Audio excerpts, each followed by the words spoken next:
So this is really a fun talk for me today. You're here at Velocity. How many people is at your first Velocity? How many people were here at the Velocity in 2008?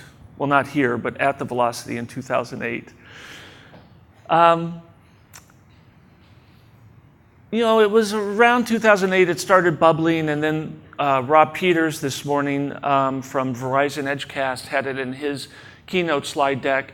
Really 2009 when John and Paul really started to get that thought around DevOps to coalesce. And I'm really proud of Velocity to, I think, have really pushed that notion forward of DevOps. And you can define it different ways, and a lot of people try to define it. To me, it's a lot about, actually a lot of it is kind of common sense stuff about increasing communication and awareness of skills across teams in the organization, certainly dev and ops, but even other parts of the organization. And I think today I'm going to talk about something that I think has already started to really gather a lot of momentum as the next DevOps. For shorthand, I call it D4P, and I'll explain why at the end of the talk. But it's about doing that same thing across two other groups, developers and designers. Developers do a lot of different things, of course, as Steve mentioned in his introduction that he gave me. I work mostly on performance, and so I use performance as the replacement for development there. So today I want to talk about these groups that we have in most companies that develop websites, web applications, designers, and performance engineers or developers, and how it's important to bring those two groups closer together. I use the yin and yang symbol to try to symbolize what we're after here, right? Is these two groups working together and increasing the amount of intersection between what these groups do, what they know, and how they work. So I don't know about you. How many people here build websites or web apps? And keep your hands up. How many of you do not have designers on your team or at your company? Wow. So yeah, most of the time we have designers and developers working together to produce a web application or a website. I don't know about you. I've actually been at companies where that has gone really, really well, but a majority of the time it's more like this, minus the pillows, right? Look at this person in the back, like someone has vaulted them higher. They're like falling over other people. They're very excited about this clash of the developers and designers. A lot of times it is more of an adversarial relationship, right? And it really doesn't have to be that way. I think Astrid talked about this morning. If you step back, is that me beeping? Is someone else beeping? Oh, I forgot to do that in my introduction to Steve. Turn your cell phones off. I don't think that's me beeping. And I will come off this stage and get that phone, whoever phone it is. Take a step back for a second. What are these two groups, developers, performance engineers, designers, what are they really after, right? It's to build a really great, engaging, enjoyable experience. That's what it boils down to. They're both after the same thing. Why is it that at some companies you can get into this kind of adversarial fix-sum game where one group's gain is the other group's loss, right? It really isn't that way. It's more like the yin and the yang, where they are not opposing forces, they're complementary forces. And they really need to learn that and learn how to leverage what they do to work together to achieve the same goal that they're after, this amazing user experience, right?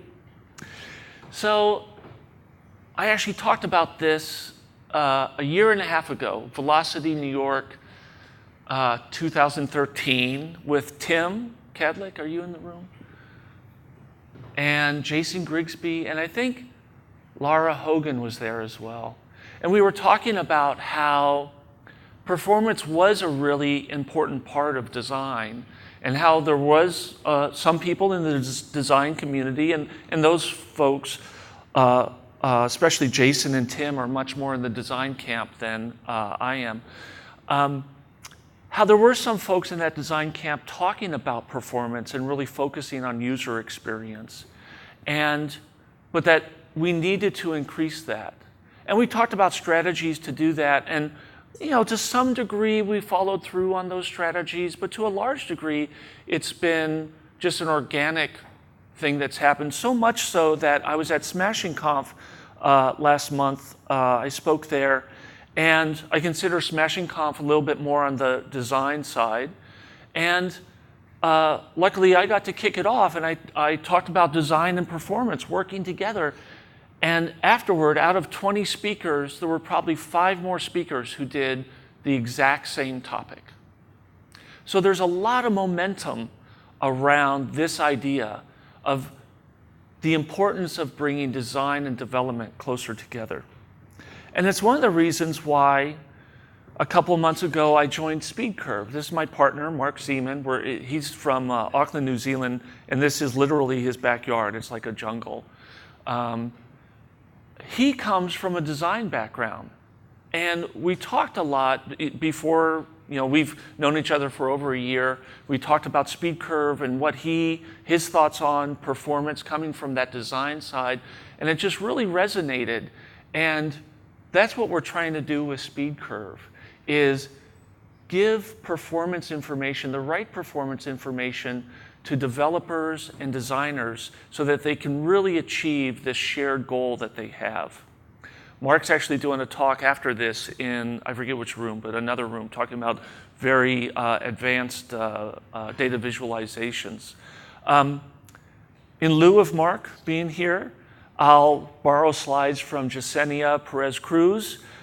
She's done some great articles and posts and talks on this topic, and she's a designer.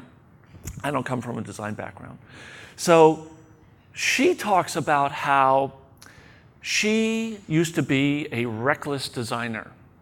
Now, amazing work, right? These sites are engaging, beautiful, aesthetically pleasing sites. But when she was doing this work, she really hadn't heard much about the performance side of things. And so she admitted, it was just a lack of awareness. And sometimes these sites were not what we would call high performance. I don't know about you, if you have a 2-minute page load time, you should worry.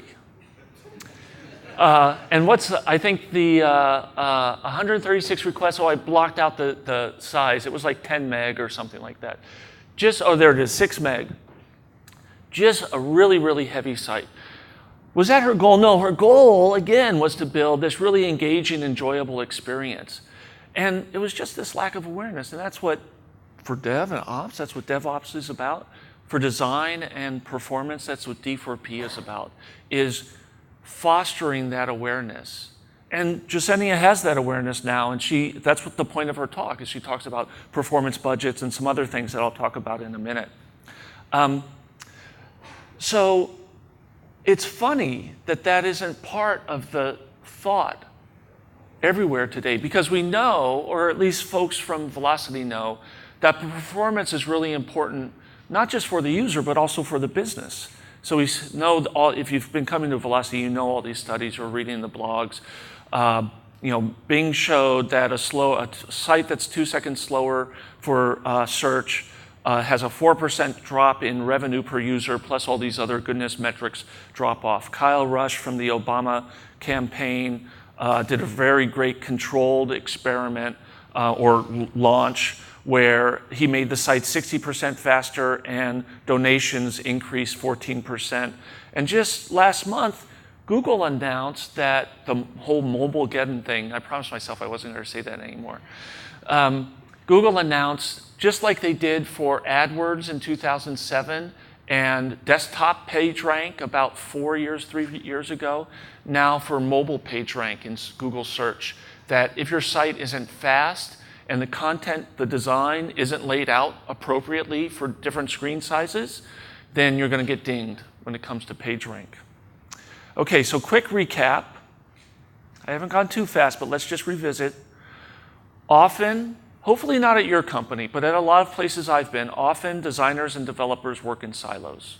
There isn't this cross-pollination that we'd like to see. The result of that is sometimes we get these designs that are very heavy, and it's hard to make them high-performant like we'd like. And yet we know that being fast is important. Hopefully we're all on the same page with these 3 points. So I'm going to talk about this and how to attack this. So when it comes to getting this cross-pollination, this D4P to happen, here are some tips. First, if you don't have the right people on the team, it's not going to happen. So you have to make sure you have the right people, and you have to make sure, this is the main thing, is that they're working together from the very beginning.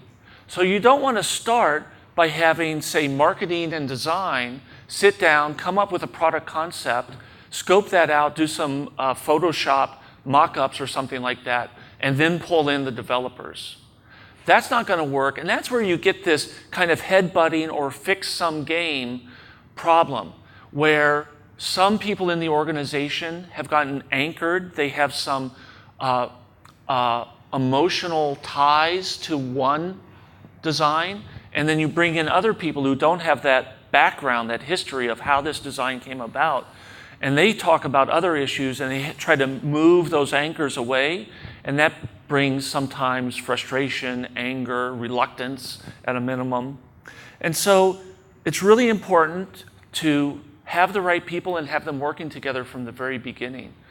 If design people understand some technical challenges that are going to come up, that's great. And if developers understand the motivation from a product or marketing or user perspective for certain things, they're going to have an increased understanding of the product that they're working on. That's important from both directions.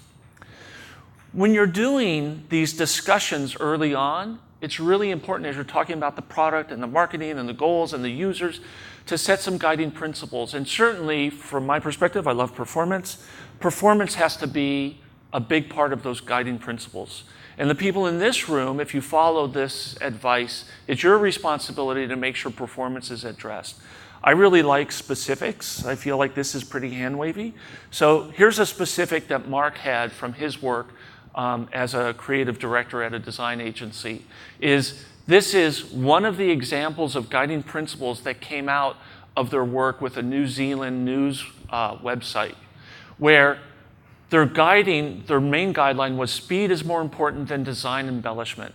In this case, this entire website was built from a mobile perspective of people reading snippets of news articles while they're waiting for the train or waiting for the bus or standing in line for coffee. So it was really, really important for it to be fast, so much so that they actually quantified that as part of their guiding principles. And we've seen other examples, including this morning, of ways that you can articulate that and quantify that. More specific, the better. Another suggestion for D4P is start working on the prototype as early as possible, right? And avoid that in a silo Photoshop design style process. So instead of designers working on an entire markup, they're working on assets that are going to be integrated to the prototype as early as possible. You're going to have content specialists creating samples of content. Maybe that's stubbed out behind an API, and you can integrate that into the prototype early. And this is another way that you get the entire team working together from the very beginning. Another thing to do from the beginning is measure performance from the very start. It doesn't mean optimize from the very start, but track things and know early on where you are, where you're likely to have problems, what the cause of those problems are. So that's really important. And when you have those guiding principles and you set up those metrics early on, you can set up performance budgets. This is an idea, again, that Tim Catlick is famous for, and I think he was cited a couple times this morning. This is a dashboard from SpeedCurve where you can see this website. I don't know who it is. One of our customers is actually having a challenging time. Early on and just recently, they were able to dip into the good green color of their performance budget for start render, but largely they're fighting that, especially most recently. So it's really good to set up these budgets. That doesn't necessarily have to be part of the guiding principles, but as part of the execution of that principle, you can set up these performance budgets and make sure that you're tracking them. Another thing to do if you're tracking these metrics is make sure that people on the team see them very easily and constantly. This is a slide, I think I've got the URL down there, from Laura Hogan from Etsy, where of course they do tremendous work on, I have to see when I'm supposed to be done. Okay, there we go, I'm on schedule. Where, of course, Etsy does tremendous work when it comes to performance and user experience, where they have this, they're probably detecting if your IP address is within the corporate firewall, and if so, they're showing you this extra bit of metrics information as the employees and developers of the company are actually dogfooding the website. They can see like how fast it is, and in this case, we know the golden rule, the 80-20 rule. Normally your back end should only be 10 or 20%. Here there was some egregious slowdown in the back end blue part of the bar, and then they actually have a budget on that. They call it an SLA, where it's called out that this page violates their back end SLA, their back end budget. The back end took way too long for some reason. And if a developer sees this, or even if someone else in the company sees this, they can take a screenshot and they can give it to a developer and try to track down exactly what went wrong there because they exceeded their budget. So these in-page reminders I've seen, of course we had these at Google, I've seen these at a lot of places. It works really, really well. Usually if you've set up metrics, you have a lot of data being gathered in the browser and being beaconed to your metrics data warehouse somewhere. I always find that it's really good to figure out a way to expose all of that metrics beacon data that you're sending back, expose it in the page itself so that developers, if they notice something is going wrong, they can do some Easter egg keyboard command or something to see all of that data and try to drill down and diagnose what's going on more easily. I find the best way to do this, what I love, is bookmarklets. So every company I've been at, we have data that we're gathering in the browser and we're eventually beaconing back. I always write a bookmarklet really early on so that people can open that bookmarklet and see all of the data that we're gathering in the browser for their current session. So I've talked a bit about metrics, but not specific metrics. And I really want to focus on that for this second half of the talk. So I think we all know, we've talked about this for the last couple of years here at Velocity. We've had people talk about it. Here's an article I wrote. Our industry, working on web performance, is anchored on page load time. That is the industry standard for measuring performance. And hopefully everyone in this room knows that page load time is not highly correlated to a fast, enjoyable user experience, right? So we need to move away from window on load, from page load time. Quick example to hammer that home of two very, very popular websites. So let's start with Gmail. We probably all use it. The onload fired, in this case, these results are from webpagetest.org, fired at 3.9 seconds, right? Is the page ready? Is this a good measure of the user experience? No. None of the data that the user wants is visible to them. So if you're tracking onload, it's not until 4.7 seconds, nearly a second later, that most of the content above the fold, someone gave me a hard time on Twitter for saying above the fold. I mean in the viewport. Most of the content in the viewport isn't there until a second later. So if you were measuring yourself, your performance based on onload, in this case for Gmail, that metric is giving you too rosy of a picture. It's overly optimistic. It's telling you 3.9 seconds, but it's actually 4.7. You can't believe that onload metric. That's not what you should be using. On the flip side, Amazon, right? I don't know about you. I think Amazon pages are, kind of heavy, right? There's a lot of content in there, cross-selling and recommendations and all that, reviews. I love that stuff, but oh my God, this page is so bloated. Yeah, but you know what? That above the fold content, that rendered at 2 seconds. I'm sorry, not above the fold. No one, put Twitter away, please. That content in the viewport, I gotta take that out of there. That content in the viewport, 2 seconds. Are you kidding me? That's amazing. And onload doesn't fire until 9.7 because there is all that other stuff below the fold. But if we care about the user experience, then 2 seconds is a much better approximation for what the user's reaction level of enjoyment is to this website. But if they're tracking it with page load time, they're going to be bummed out. It's too critical, right? 9.7 does not correlate to the user enjoyment level of this page, right? So if you're using page load time as your main performance metric, stop. Okay, what should you use instead?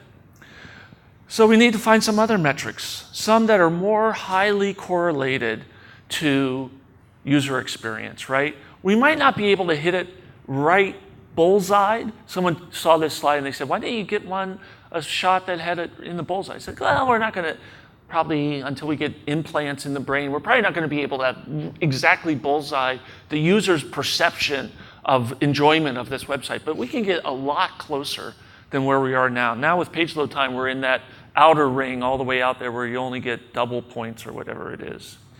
So we all love webpagetest.org. Hopefully I'm not assuming anything there. Everyone in the room is using it, loves it. And I love web page test. It is the best performance tool in the world. Just, a slight ding. It's been around for so long. If you look, the first metric it shows, just from a historical perspective, it's been there from the very beginning, even before start render and speed index, is page load time. That's the first one that's shown. That just shows how entwined it is into the performance view of websites. Really, though, Pat has done an amazing job of pioneering alternative metrics that we should be paying more attention to. Here he's got start render. Start render is going to tell me when the first pixel got painted. And it might be the first pixel got painted and then nothing else got painted for 8 seconds.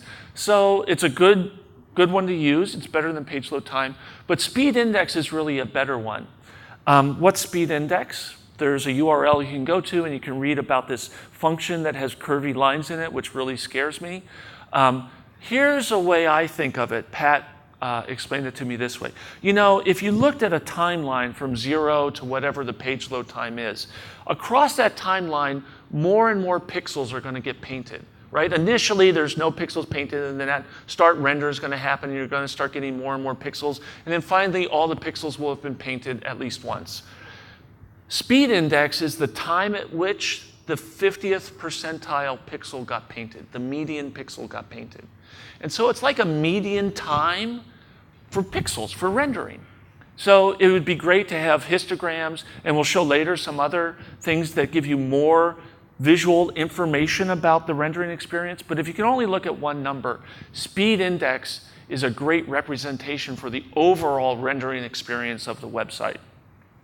And that's really what we have to focus on. We have to focus on not the mechanics of the browser. When did onload fire? How long did it take for the HTML document to get down? How long did it take for the jQuery script to get down? We really need to care about the user experience and what the user is seeing. So of course, a picture is worth 1,000 words. Web page test, this is speed curve again, but all these film strips we got out of web page test, we just put them all together for you in one nice display. Film strips is another thing that Pat pioneered in web page test. Here we're showing this This is actually a great dashboard to look at if you care about the Google mobile search thing. We've got the exact same page. I think it's Guardian. I can't tell who it is.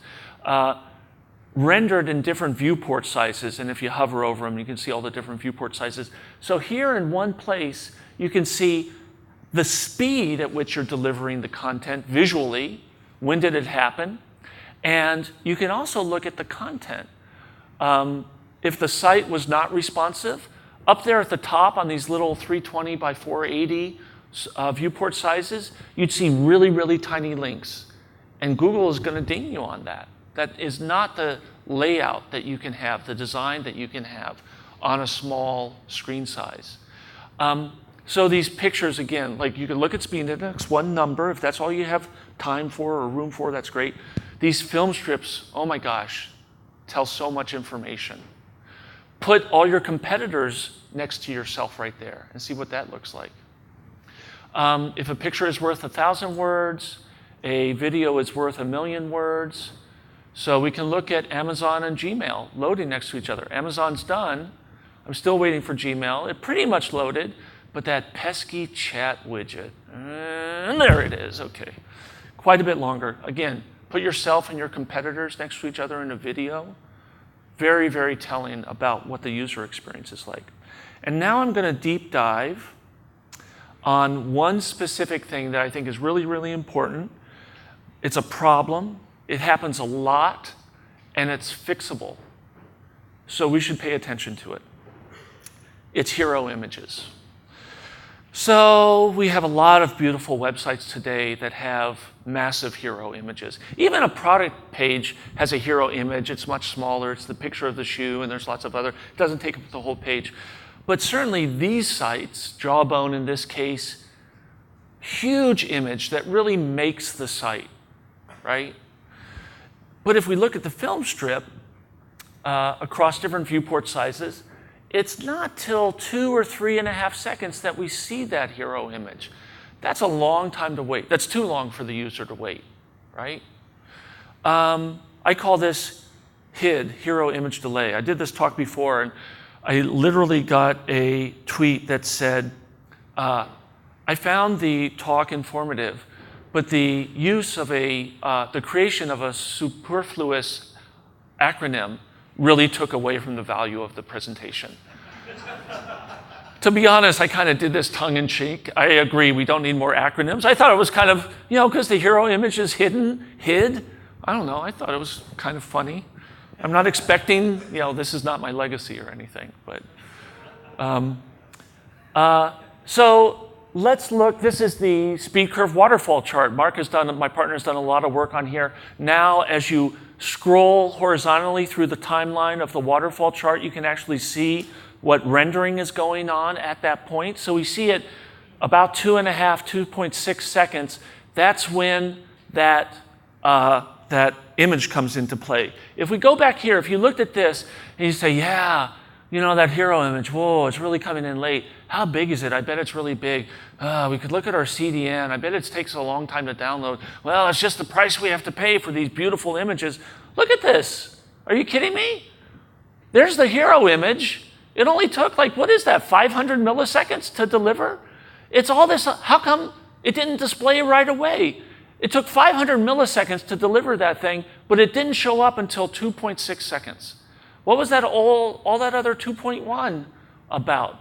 We had, in fact, even after the image was downloaded, it still was more than half a second before it got rendered to the screen.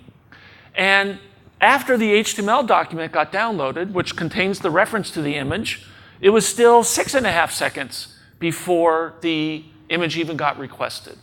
Turns out in this case, the orange and green are JavaScript and CSS. All of that is blocking the image from downloading and rendering, right? Here's another great one, HomeAway. There was someone from HomeAway I spoke about. We would love to sign you up as a speed curve customer. Again, this is a very prevalent problem, so not singling you out. 2 to 3.5 seconds again before this beautiful hero image comes in and is rendered. And certainly you can look at it without the hero image. I don't know about you, if I was taken up to the point where I saw everything except the hero image, like even the form. I'm going to think the site's broken. I'm certainly not going to start looking for rental properties that I can pay money for on a site that looks like that, right? So they're suffering from this problem as well. You think, okay, well, it's a really big, heavy image. No, it's not. There's the hero image. In fact, look, it took I don't even know, what is that, 60 milliseconds to download it? It's blocked by all this other JavaScript and CSS being downloaded in the page. And here's the final one. We'll dig into this one a little bit more. Airbnb, again, beautiful property images. It's a little faster, 1.5 to 3 seconds before you see it. But it's the same problem. You think, oh, it's a big, heavy image. That's why. No, it's not. There's the hero image. It downloaded pretty quickly.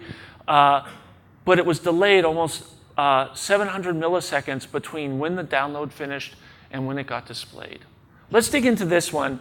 Again, it's because of JavaScript and CSS. In this case, it's just JavaScript. But it reveals an interesting behavior of all browsers today, and that is the preloader. Okay, so here's their document source, right? Oh, I am going to have to go faster. Here's their document source. Notice the bottom body, the closed body, closed HTML. We're at the last 10 lines of their HTML document. And we've got these 4 scripts. Memorize all these numbers. Chris, you memorize 3C90. You memorize. Just remember that. Okay, you don't have to remember the numbers. I'll highlight them later. These are all at the very, very bottom of the page. And you might have seen people love tweeting when I say this. That was a best practice I espoused in 2007. It's not appropriate. It doesn't work anymore. Putting your scripts at the bottom of the page, at least this way, where they're synchronous, doesn't work.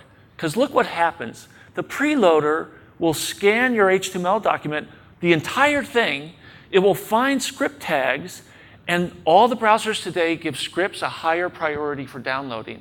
So even though there are images, IMG tags, like hero images, higher up in the page, that hero image is going to get a lower download priority than these scripts. So look at these scripts, these 4 scripts that are at the bottom of the page, a page that has about 60 requests. Where do they actually get downloaded?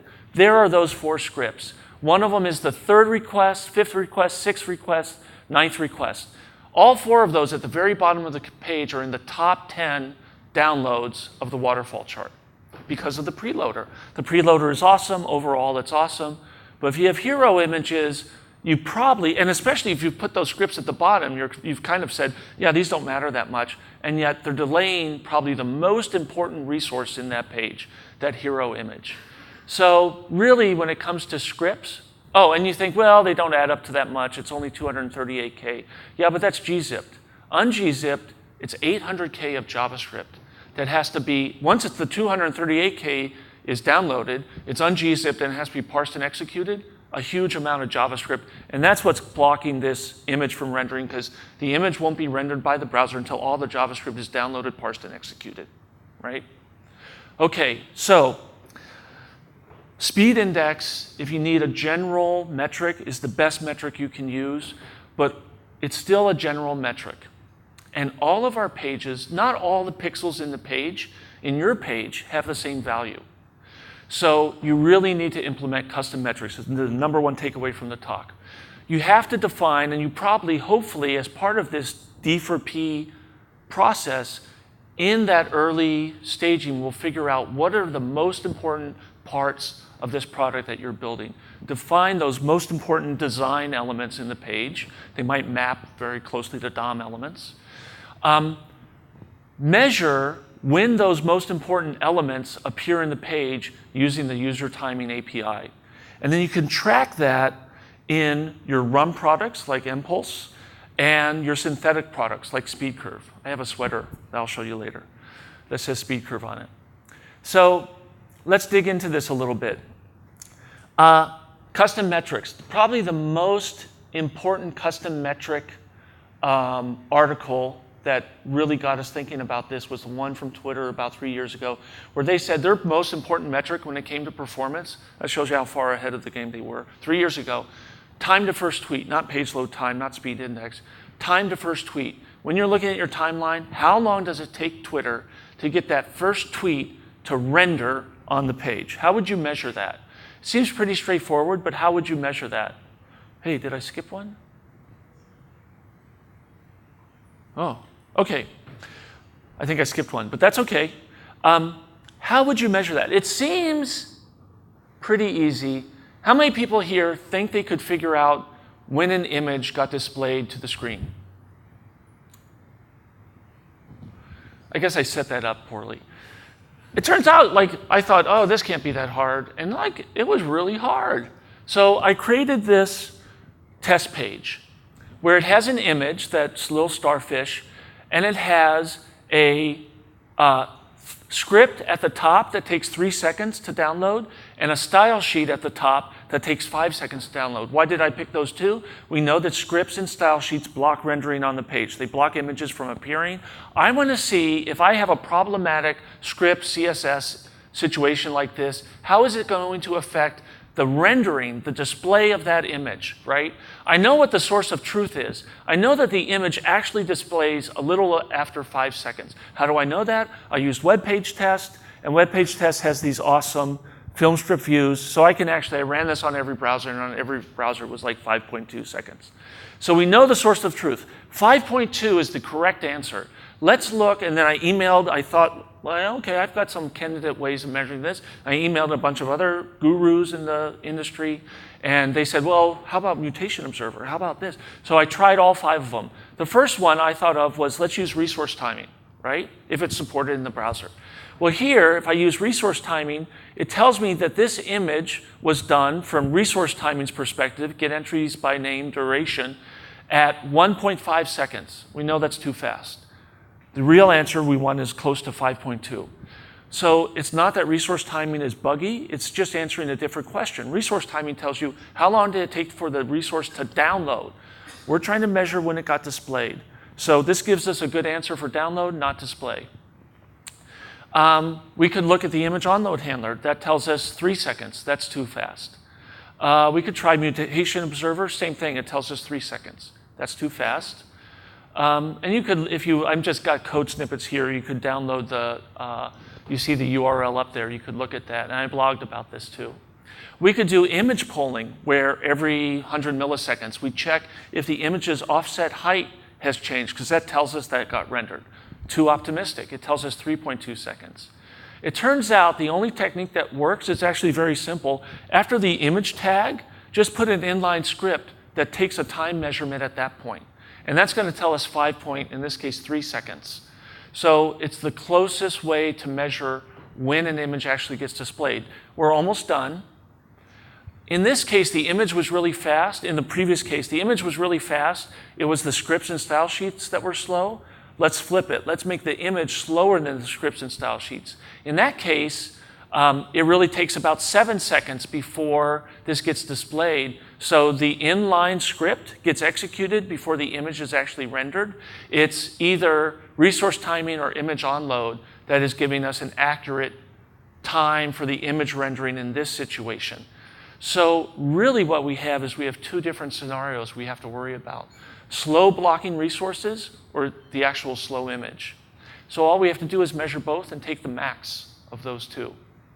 So now this is the way to add custom metrics to your website for design elements that you care about.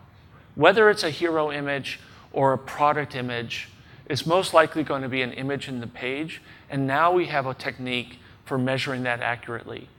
And the cool thing is, if you do this using the user timing API, which I showed briefly but didn't talk about too much, it will show up in most popular tools for both RUM and synthetic. This is Speed Curve, also in web page tests. You can see this is an actual customer that has these custom metrics. We pick them up automatically. They don't have to do any custom integration with us. Same thing, this is a chart from Impulse. Google Analytics, a couple other of the RUM products will automatically show you your user timing metrics. So that's the beautiful thing about a standard, a web standard, is everyone can get behind it and adopt it. So now we've gone full circle. We've talked about the importance of bringing design and development closer together. and identifying what's important on the page, and then the technical details that I love of actually quantifying that, measuring that, and tracking that. So the takeaways: figure out what matters the most to your users on your page. Focus, when you're thinking about that, on what the user experience is and how you're going to measure that.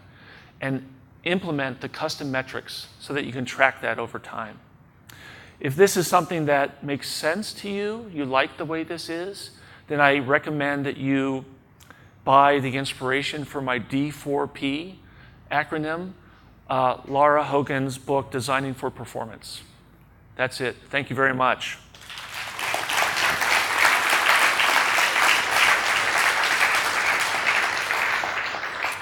I ran over, so I'm going to stop now. If you have any questions, I'll be right up here. Just come on up and ask them. Enjoy the rest of the conference. Thank you.